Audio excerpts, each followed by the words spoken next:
It has been 4 years since I hit the CPF Full Retirement Sum in 2022. And every year, I will do this CPF Full Retirement Sum update so that you can learn of the rules and also see whether this hitting full retirement sum is suitable for you.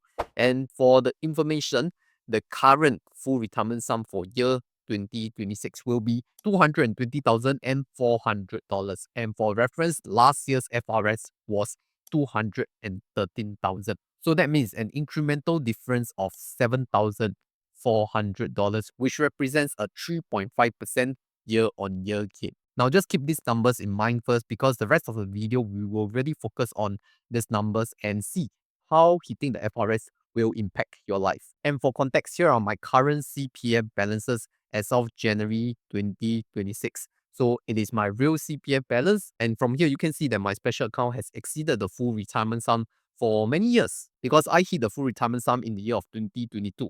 And this is already my 5th year of update. And back then, the full retirement sum was only $192,000. And with the mandatory contributions coming from employment, adding on, plus the compound interest, it has now compounded to over $250,000. And I want to be very clear that ever since my last retirement sum top up to special account, which was in January 2022, I have not done any retirement sum top up, not because I don't want to, but because I cannot. Once you hit the full retirement sum for the first time, that will be your last time of doing the retirement sum top up because you cannot do RSTU above the FRS. But as of the date of recording, currently it is 20th December, so I don't have the full CPF interest number, but I'm doing a forecast of my CPF interest, whereby I expect $14,000 of interest across my 3 CPF accounts. I think my SA interest will be around $10,000 and then my OA plus MA interest will be around $4,000. Let's see how accurate is the forecast versus actuals. So if you remember at the start of the video,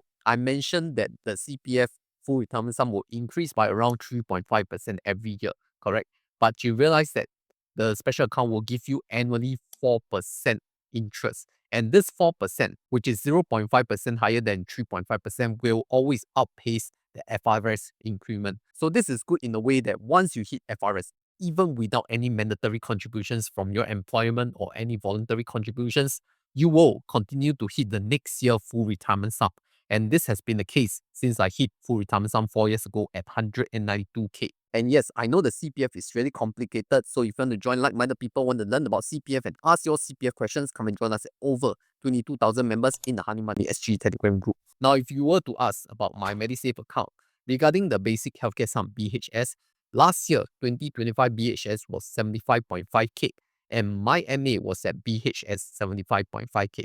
But coming to this new year, the new basic healthcare sum has been announced to be $79,000. And like I mentioned in my previous CPF strategy video, once the 4% interest has been credited to the MA, and if you are at BHS basic healthcare sum, that MA interest will be transferred to either your SA or your OA. But for my case, since my SA is already at FRS, this MA interest will then be transferred to my OA, which means my MA falls back to last year's BHS at 75.5K. And as of the current date, I do not have plans to do any VCMA even in the new year of 1st January because I don't think I need this tax relief for this year 2026. Probably if I really need this tax relief, I will reassess by the end of the year, especially when there are insurance premiums like Medishield Life or CareShield Life premiums deducted from my Medisave account, then that's another opportunity to do a VCMA for tax relief. Otherwise, I would still want to prioritize my SRS supplementary retirement scheme where I can still use the SRS funds to invest. And this is a little different strategy compared to CPF top-ups for tax relief. But my situation is quite different from others because I'm considered like a self-employed slash business owner. So I could adjust my salary based on the business revenue and income. And for the rest of you who are full-time employment, maybe you all have reached the basic healthcare sum and the full retirement sum in the special account. That means your window of opportunity for you to do VCMA up till the new basic healthcare sum of 79K is very short because between 1st January and your employment contribution date, you will need to do the VCMA top up and ideally as soon as possible before the mandatory contributions come in. Otherwise, your window of opportunity would close. And to be clear, as highlighted in my CPF strategy video, that opportunity is 3.5K, $3,500, which is the increment from 75.5K last year to the current year 79K basic healthcare sum. Also, I want to cover a little on the supercharging strategy because supercharging only works if your MA is at BHS plus your SA is at FRS. Because once these two things are filled, like I said, your Medisave contributions are movable. So if your Medisave account is filled to BHS, it will move to the special account first. And if your special account is already FRS, these Medisave contributions will then move to the ordinary account, hence the supercharging effect. Of course, some of you may say that it is just left pocket to right pocket, but the fact is that you will reach a higher OA contributions if you mix up both the SA at FRS and the MA at BHS. Also, one new change is the CPF monthly salary ceiling. Last year, it was at $7,400. This year, it has been increased to $8,000 per month, which is subjected to mandatory contributions by both yourself and your employer. Also, something new this year for me because I'm going to turn 35 years old in a few months' time, and my contributions allocations will change for the CPF because once you reach the age of 35, the allocation percentage will change according to this table that I have prepared on my Instagram. So you can also follow my Instagram if you want to retrieve this table. So to be specific, 34 years old and below, you will have the following allocation. 23% will go to the OA, 6% goes to the SA, and 8% goes to the MA, totaling 37%. So if you are supercharging at all accounts, then the 8% will go to the OA, making it a total of 31% supercharged OA. But once you turn 35, the allocation percentage change. 21% goes to the OA, 7% goes to the SA, and 9% goes to the MA. So if you want to supercharge the OA, that will be 9% plus 21% gives you 30% supercharged OA. Of course, coming to the new year in January, since my Medisave account will not hit the basic healthcare sum as I'm not doing any voluntary contribution to Medisave, then I will not have any supercharge effect. I will still be doing the normal contributions once I turn 35, like 21% OA, 7% SA, and 9% MA. And to be clear, your special account can actually go above the full retirement sum. Like I always mention, FRS is just a cap on the retirement sum top up, but it is not the cap of the special account because your mandatory contributions to the special account can still go in way beyond the FRS, which is why my special account is so high above the current full retirement sum. So I mentioned the special account has no cap, it can go way above the full retirement sum. But this is not the case for the Medisave account because Medisave account has a cap of the basic healthcare sum, which increases every year. This year it is 79K. So your mandatory contributions that is supposed to flow to the MA will not flow to the MA anymore. It will either flow to the SA, but if your SA is at full retirement sum, then it will flow to the OA, like I always repeat. So let's use the example of the highest CPF salary ceiling of $8,000.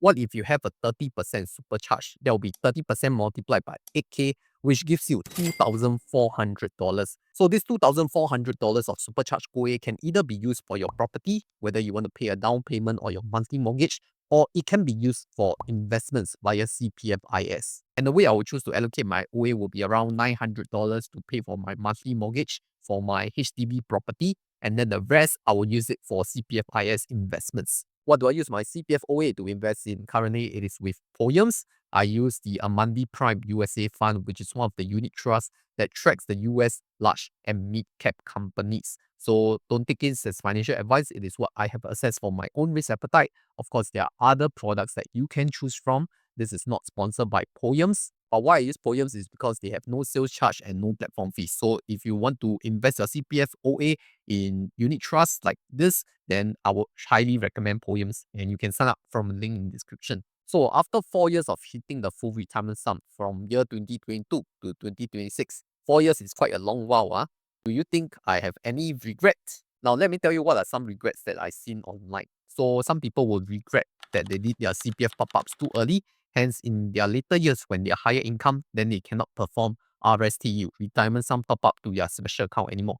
Hence, they lose this tax relief opportunity in their higher income years. That's a valid point. Also, I want to be clear that even if you utilize your special account funds in CPF investments using SA, it doesn't mean you now have a gap to do a FRS RSTU top up because the calculation of the full retirement sum will include both your uninvested special account balances plus your invested special account balance. Okay, so don't try to trick the CPF board, it won't work. But let's be very clear on the objective of why people top up their CPF. Mainly is for the tax relief reasons, right?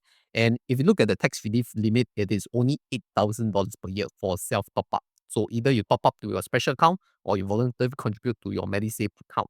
So once your RSTU opportunity is not there anymore because of FRS, you need to look at the second point, which is VCMA. When can you do VCMA? Number one, when the basic healthcare sum cap is raised every year. And number two, when there are insurance premiums deducted from your government insurance plans like MediShield Life, CareShield Life, or even your private integrated shield plans. All these are opportunities where Medisave will be deducted, then you can do VCMA, even including your family members' premiums if they are charged to your Medisave account. And of course, if CPF top-ups is not your thing, you can even utilize SRS up to $15,300 for Singaporeans and PRs. So SRS will be my priority to do any form of tax relief before CPF at the current stage. Hopefully that will answer the first regret. Let's answer the second common regret, which is, should I have used the monies that I top up to CPF to invest in the equities market instead and earn a higher potential return? Well, the answer obviously is yes, because it is a hindsight bias, because the markets has indeed rose rapidly after I've topped up my CPF to the full retirement sum. And if I had used those monies to invest in the market, it will generate a far higher return. And one good example is to use interactive brokers, which is my preferred broker and my main portfolio, because they have the lowest exchange rates and the white markets like London Stock Exchange where I can buy UCITS funds. So they are also not sponsoring this video, but I use them because I trust them as well. So you can click this link to support, or you can scan the QR code here to learn more about interactive brokers if you appreciate my CPF sharing, because every click counts, and thank you for clicking. So coming back to this hindsight bias, if I had known the markets will rise, of course I'll put every cent into the market, right? The equities market.